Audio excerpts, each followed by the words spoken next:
Private Schools Association in Karnataka seeks reopening of schools.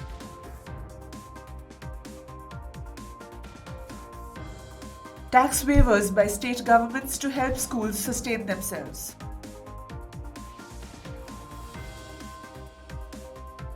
Government schools in Telangana to become English medium from next academic year.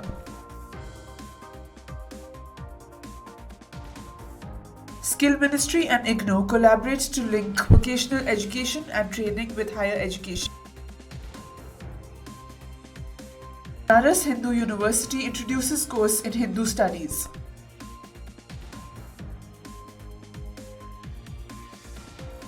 UPSA condemns UP government's order banning fee hike.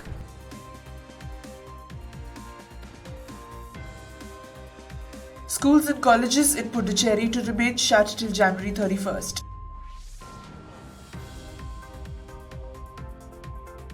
Hashtag Cancelboardpariskha trends on social media.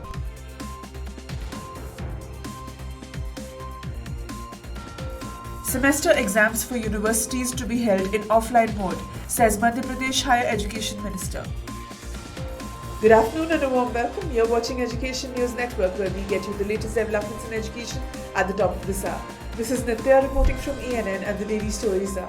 The Associated Managements of Private Schools in Karnataka, that is KAMS, has written to Karnataka Chief Minister Basavaraj Bommai seeking reopening of schools across the state days after some districts, including Bengaluru and Mysuru, announced suspension of in-person classes.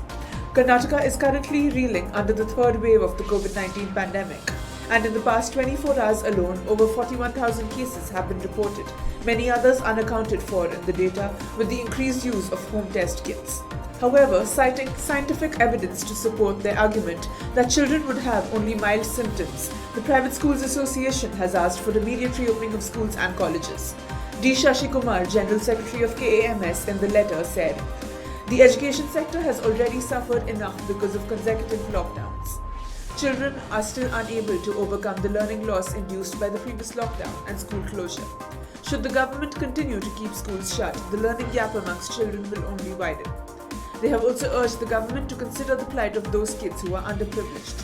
90% of children whose parents are daily wagers, factory or garment labourers, are facing difficult circumstances.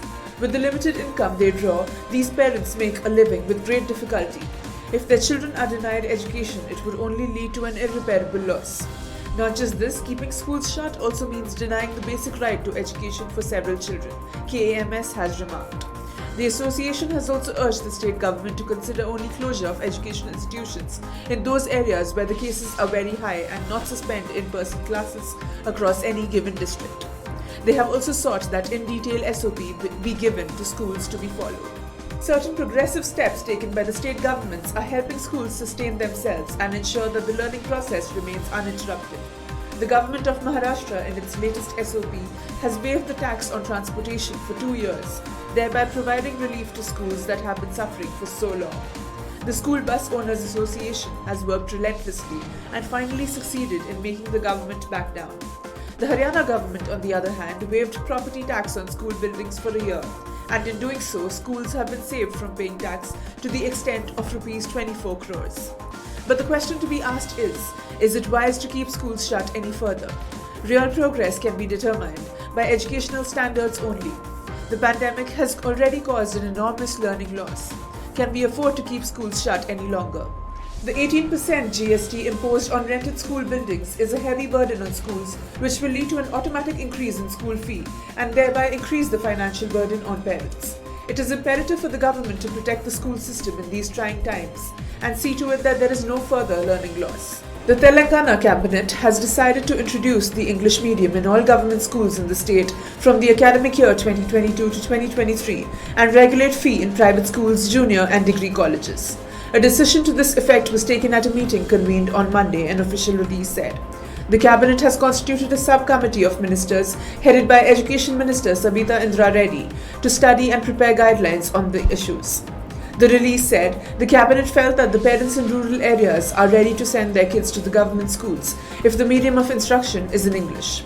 Hence, the cabinet decided to have English as the medium of instruction in the government schools and develop infrastructure accordingly.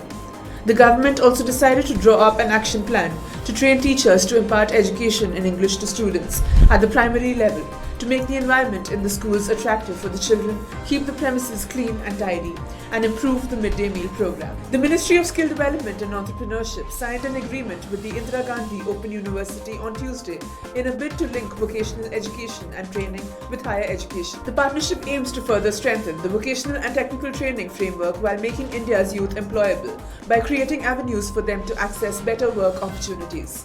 The trainees attached to National Skill Training Institutes, Industrial Training Institutes, Pradhan Mantri Kaushal Kendras and Jan Shikshan Sansthans will benefit from the program aimed at creating upward mobility of these students to be able to attain higher education for better livelihood opportunities. A project steering committee with representatives from both the Ministry of Skill Development and Entrepreneurship and IGNOU shall monitor and review the progress of the program. The MOU is initially for a period of 10 years, subject to renewal on mutual agreement. This MOU is in alignment with the Sustainable Development Goal 4.4 and the National Education Policy 2020 for increasing gross enrollment ratio in higher education, including vocational education, to 50% by 2035, a statement said. Banaras Hindu University, Varanasi has launched a new course, MA in Hindu Studies. According to BHU, the postgraduate course is the first of its kind to be offered by a university in the country. BHU Rector V.K. Shukla inaugurated the course and said it is an interdisciplinary program designed in line with the NEP 2020. The program will be offered by the Bharat Adhyayan Kendra in collaboration with the Department of Philosophy and Religion, Department of Sanskrit and Department of Ancient Indian History, Culture and Archaeology under the Faculty of Arts. The course will make the world aware of many unknown aspects of Hindu Dharma and help in taking its teachings to more people, Professor Shukla said. A total of 45 students, including a foreign student, have joined the first batch. The Unaided Private Schools Association, that is UPSA, in a press release claimed that many private schools in Uttar Pradesh have expressed displeasure over the state government's decision preventing them from increasing fees to give relief to the parents in the prevailing pandemic situation. UPSA President Anil Agarwal, on behalf of the association, said the government should reconsider its decision and take it back immediately. Fees of private schools have not been increased for the last 3 years during the corona period. In the last 2 years, it was accepted by the school fraternity as the employment of people was affected in lockdown. But in the current year, the situation remained normal, and the corona infection this year is under control, said Agarwal, Managing Director of St. Joseph's Group of Education that has a chain of schools in the state capital. He said when discussions were done with concerned authorities on the issue, they stated that if you are not increasing fees, then do not increase the salary also. This decision is creating a lot of displeasure amongst the teachers and employees since they are getting the same salary for the last 3 years now. No lockdown of any kind has been imposed, no business is affected. It has also been said by Prime Minister Narendra Modi and Chief Minister Yogi Adityanath that there is nothing to worry about, but there is a need to be alert and take precautionary measures. But even after that, it was announced suddenly that there would be no increment of fees in private schools. The decision has put a big question mark on the livelihood of teachers and employees working in private schools because if there is no increase in fees, there will be no increase in their salary. With the surge in COVID-19 cases in the Union Territory of Puducherry, the State Education Minister has announced that schools and colleges will remain shut till January 31st. Schools were already closed for classes 1 to 9 and online classes were underway.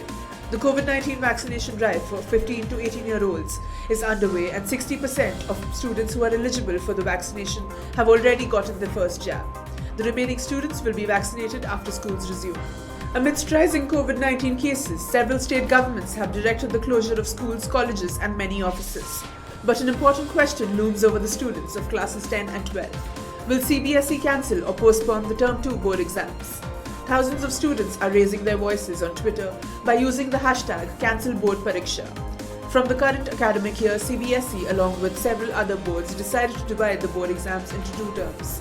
The Term 1 board exams were held in the months of November-December, and on December 22nd, the CBSE concluded them. Since then, students have been eagerly waiting for the Term 1 results, but there are no updates on that. Several reports suggest that the board will declare the Class 10 and 12 Term 1 results anytime now. However, CBSE has not released any official notification regarding the result date. If we go with the earlier mentioned schedule, CBSE will conduct the Term 2 board exams in the month of March-April. In total, only 2 months are left for the students to prepare for the examination. Amidst the rising COVID-19 cases across India, schools have been closed for physical classes and only online classes are taking place as per the schedule.